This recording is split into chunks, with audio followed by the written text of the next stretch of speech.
مجهول و آدمی که مثلا یعنی با یعنی علما یعنی با جرح و تعدیل ذکر نکردن و به یعنی جرح هم نشده تعدیل هم نشده یعنی نام با بدی با نیک ذکر نکردن علما و حکمش چی میگن مجهول میگن و علما چی میگن یعنی مجهول میگن اما مجهول چی خیلی علم میگیریم یعنی چند با نقل این مسئله اجماع امام شافعی اجماع نقل میکند یعنی آدمی که یعنی نزد اهل علم شناخته نمیشد علما وای نمیشناسند وای یعنی علم گرفته نمیشد وای چه علم گرفته نمیشد یعنی وای نمیشه چی میگن یعنی وای مجهول میگن نه نام نزد شیخ محمد به برادر رفتند از فلان پرسیدن یعنی شیخ که لا اعرفه نام گفت که نمیدانمش گفته که شیخ یعنی معناش ندونستند یعنی معناش یعنی رفته درسگیری میشه وای گفت که چه خیر گفت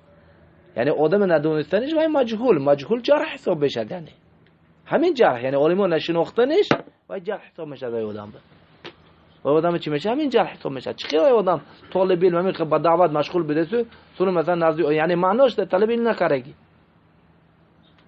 یعنی این خیلی اگر چی مونه یعنی فوز میشه یعنی هم مثلا خلاص خودش با خودش میرد میخونه و مثلا چه علم از کتاب از دفتر میگیره تو نمید مصیبت مشکلی میبینی تو چی میشه یعنی